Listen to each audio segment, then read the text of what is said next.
Анан дагы бир айта кетчү нерсе туугандар. Азыр могу регистрациялары бүт базадан чыгып кетип, Казакстанга границага чыга тургандар болсо туугандар. Могу жерде эң жакшы водительдердин номерлерин калтыра кетем. 5-6 эң жакшы машиналар менен балдар ошо границага ташып атат экен.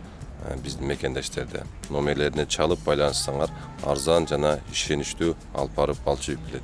Эң эле опытный стажы менен болгон водительдер туугандар, эч переживать этпеңиздер. Номерине чалып, тем более акчалары канчадан болуп атат экен билбейм туугандар. Где-то 1,5-2 суткада барып келип калып атышат окшойт. Ошондой туугандар. Көрсөтүп коем, ал жерге номерлерин чалып, кеңири сүйлөшүп, барып келе берсеңиздер болот. Ишиңиздерге ийгилик. Кеттик анда. Акыркы 4 күн ичи аябай жагымсыз дагы, жагымдуу жаңылыктар да көп болуп кетти. Бүт баарын силерге айтып деп жакшы түшүндүрө албай калдым, видео тарта албай калдым. Ошол себептен бүгүн силерге баардыгын ачык айкын түшүндүрүп, эмне болуп атат, ушуларды бүт силерге айтып түшүндүрө кетпесем, акыркы гаражды ачкандан бери жок болуп кеттим. Акыркы гаражга келдик туугандар. Акыркы гаражга келгенден кийин ал жерде да 1 жума иштедик. 1 жума иштегенден кийин ал жерде да болбой калды. Лучше 50/50 снимать этпей эле коюш керек экен эч ким менен гаражды. Анын условиялары бизге жакпайт, биздин условиялары ага жакпайт. 1 жума иштегенден кийин ал жерде да ызы чуу болуп башталды эле. Чего вы уходите? Потому что здесь неудобно. Да, Когда мы сюда заходит твоя машина, он приходит сюда, чтобы помыть машину. Если ты здесь поклеишь машину, здесь нельзя должен лага, да? мыть, правильно?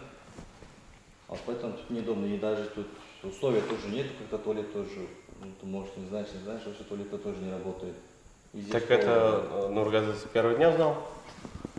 Вот. Нет, так там течет вода, потому что залог в любом случае отдается, проблем нет. Ну, тоже человек же выставил, он тоже надеется на что-то, чтобы, ну, как бы понимание было у всех, как бы, если хотите, дорабатывайте, хотите, там, не знаю, не работаете, человек вам просто отдашь под залог и все. А ты хочешь через месяц дать, да? Ну, как и полагается, вот. Ну, так правильно. Так правильно, в любом случае, неправильно. Я тебе говорил. Если тут здесь что-то украли бы, что-нибудь оставили бы, потом, да, через месяц, чтобы отрабатывать, чтобы здесь смотреть, что-то не украли бы, потом то вот залог тебе. А мы здесь вот... Залог это ваш, залог ваш Да. никто не трогает, он по факту принадлежит вам. Вы можете даже залог, например, грубо говоря, даете, можете еще за залог работать, месяц не платить, залог отработать и выйти, как бы, да, спокойно. Ну, так же должно быть, по идее. Ну, просто вчера он сказал, чтобы вот ищите место и скажите. Вот мы сегодня нашли и сразу сказали ему, что...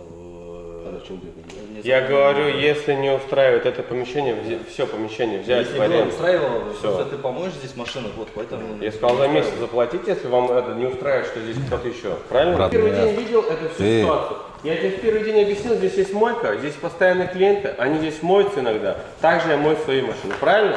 Правильно. По итогу 8 дней тут обычно постоянно весь бокс загружается. Вот он. По итогу какая-то здесь ситуация неправильная. Мне эта нервотрепка нахуй не нужна. Я уже молчу, что я заморочился, сразу поставил камеру, чтобы всем было удобно, чтобы у тебя, если материал съебался, ты понимал, где он. Ты правильно? Правильно. Сейчас ты мне вот по факту говоришь, да, я не хочу это там как бы долго что-то говорить, да, ну там что-то. Блин, вот просто это такая ситуация, что это бредовая ситуация. Я поэтому говорю, правильно, это так вот. Вот у кого угодно спроси. Ты заехал, ты выезжаешь, это твое решение. Тебя никто не выгонял, твое место помещения, вот, которое ты снял, оно есть. Хочешь работать, да работай до 14 часов. Не хочешь, не работай. И было бы здесь удобство, да, который работал бы туалет, не течет бы там вода, у нас пленка все уже могут Слушай, ну, человек все же видел. Таким удобством ты еще такого...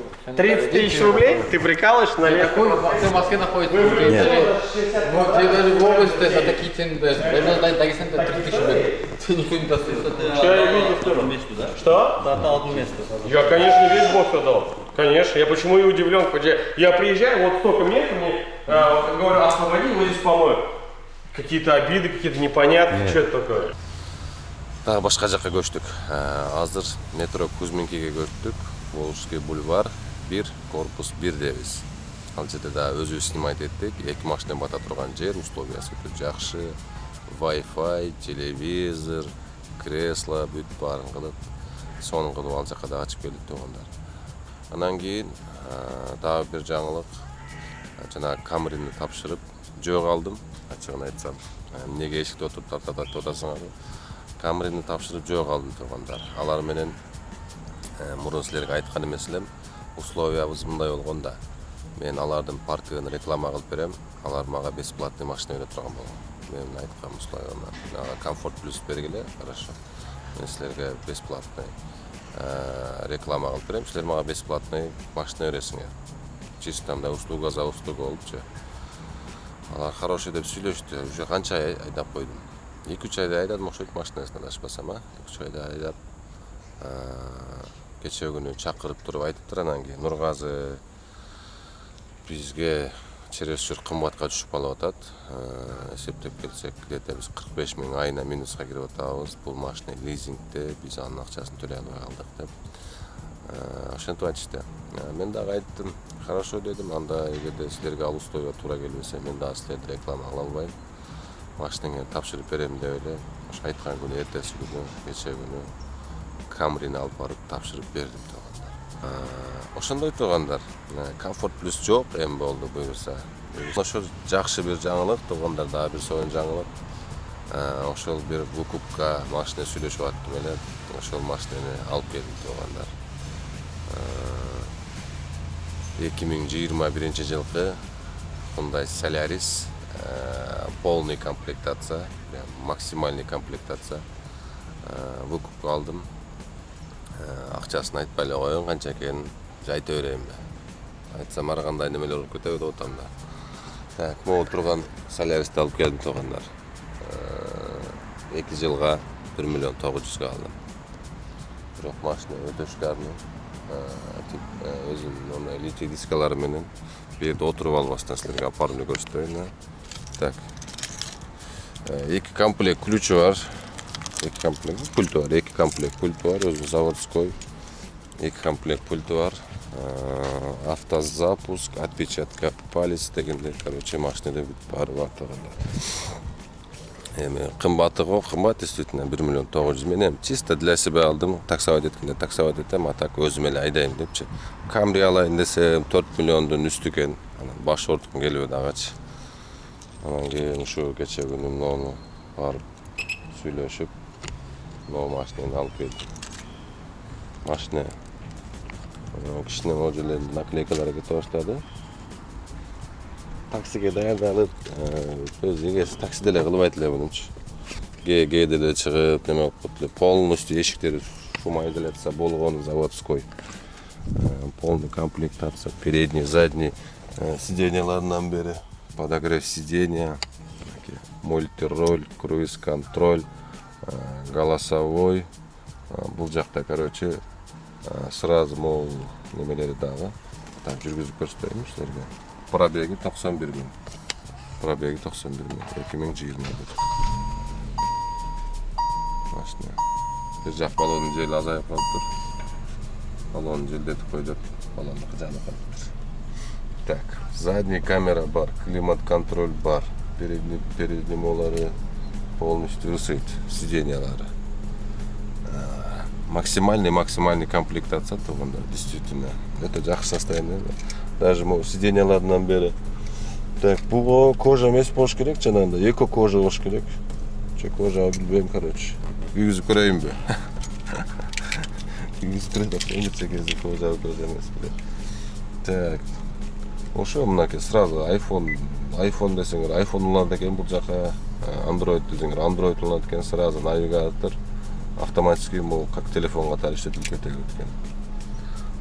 Пробегин көрдүңөр. Тартышы өтө жакшы, тем более 1.6 объем. Фаралары полностью оптика, линза. Передний, задний, тормозной немелери бүт.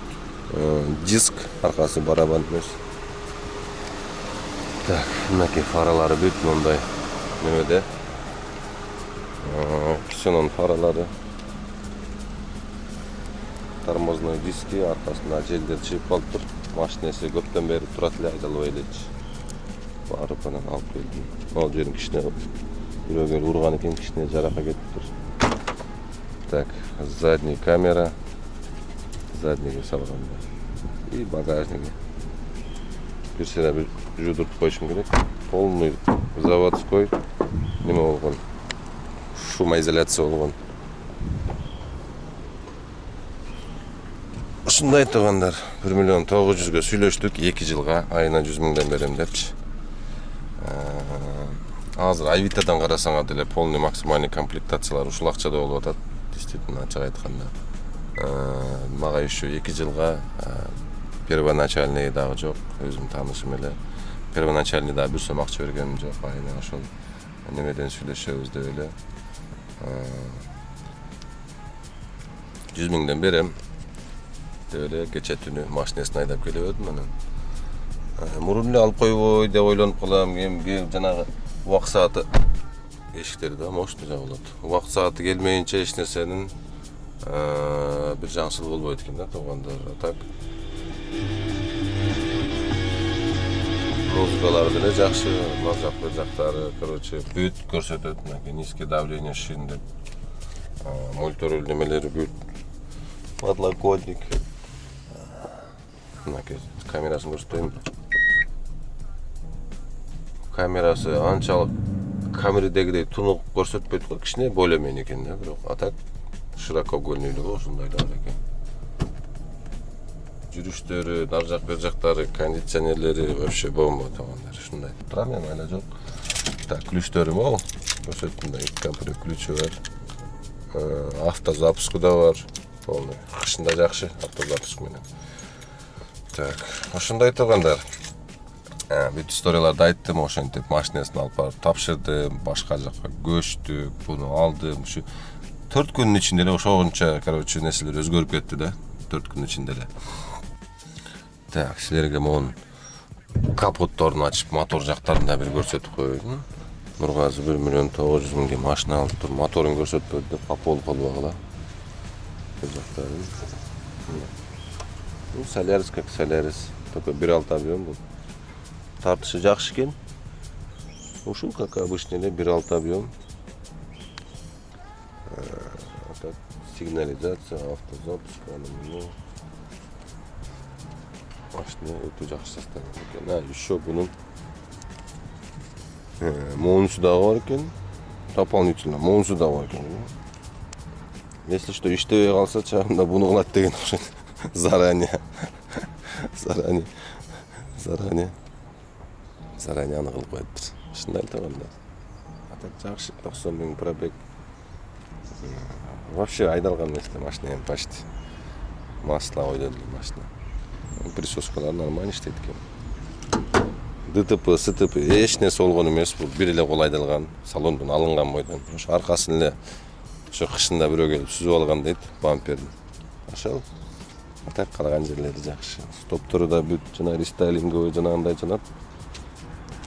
Эми азыр анча көрүнбөйт, караңгыда да бир татканда көргөзөм. Ошондой туугандар.